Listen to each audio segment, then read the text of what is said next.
जादुई घर। एक बार की बात है, रामू और शामू नाम के दो मित्र थे। रामू स्वभाव से आलसी और कामचोर था।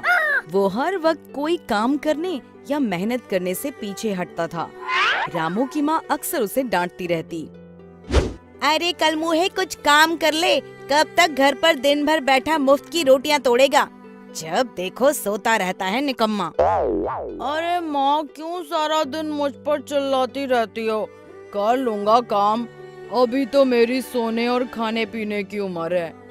ये बोल के रामू गुस्से में पैर पटकते हुए घर से बाहर जाने लगा। तभी शामू आ गया और बोला, अरे दोस्त, इतने गुस्से में कहाँ भाग रहे हो? रुको रुको। अरे शंभू, माँ सारा दिन बोलती रहती है काम कर काम कर। काश ऐसा हो मुझे कोई काम ना करना पड़े, बस आराम से बैठकर खाने को मिलता रहे, फिर तो जिंदगी के मजे ही मजे हैं। ये ख्याली पुलाव बनाना छोड़ो और मुझे किसी काम से दूसरे शहर जाना है। तुम भी साथ चलो, इसी बहाने थोड़ा मन भी बहल जाएगा। चल यार शंभू, इसी बहाने माँ की डांट से कुछ देर के लिए बच जाऊंगा। अब दोनों शहर की ओर रवाना हो गए। चलते चलते शामू ने बोला, दोस्त रामू, थोड़ी देर यहाँ रुककर विश्राम कर लेते हैं, वैसे भी रात हो चुकी है। दोनों वहीं एक पेड़ के नीचे बैठ गए। रामू की नजर पेड़ की टहनी पर कुछ चमकती हुई चीज पर पड़ी। उसने बोला, शामू, ये क्या चमक रहा है? आओ देखें क्या है। अरे दोस्त रहने दो, पता नहीं क्या है, हम यहाँ से चलते हैं।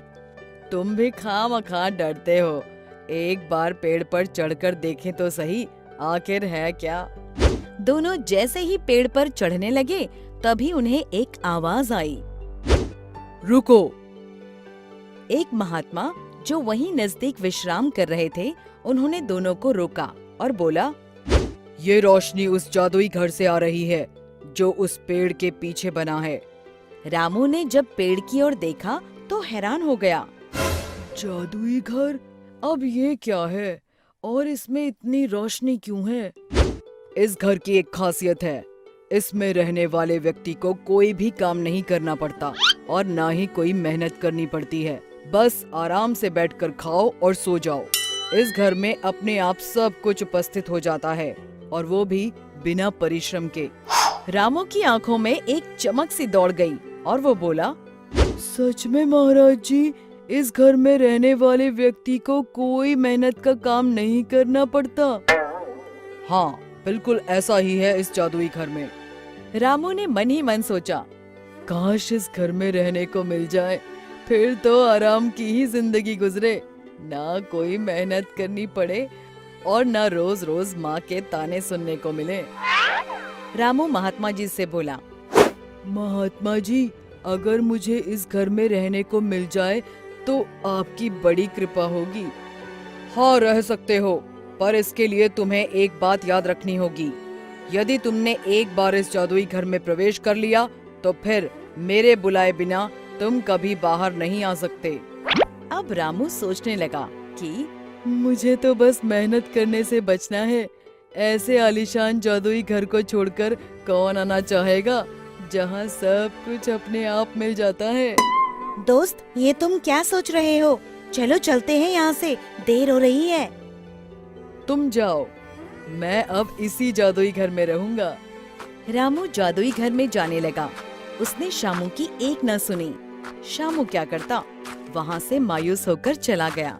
चमकते जादुई घर को देखकर रामू दंग रह गया।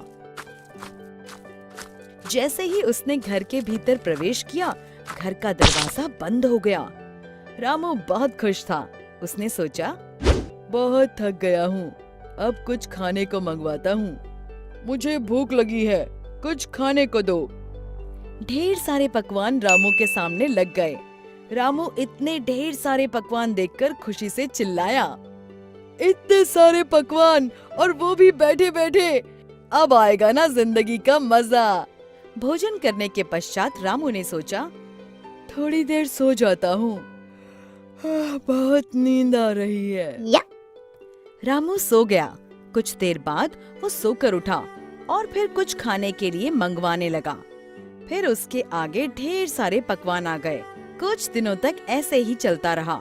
रामू जो मांगता जादुई घर में उसे वही खाने को मिल जाता। अब धीरे धीरे रामू ऊबने लगा, क्योंकि उसके पास खाने और सोने के अलावा कुछ करने को था ही नहीं। उसी एक घर में खाओ और सो जाओ। उसको समझ नहीं आ रहा था कि क्या करे, पर ये उसकी खुद की इच्छा थी कि उसे ऐसी जिंदगी मिले जहाँ मेहनत करे बिना सब कुछ मिल जाए। पर कब तक आप बिना हाथ पैर हिलाए, बिना पसीना बहाए, कोई काम किए बिना बैठकर खा सकते हो?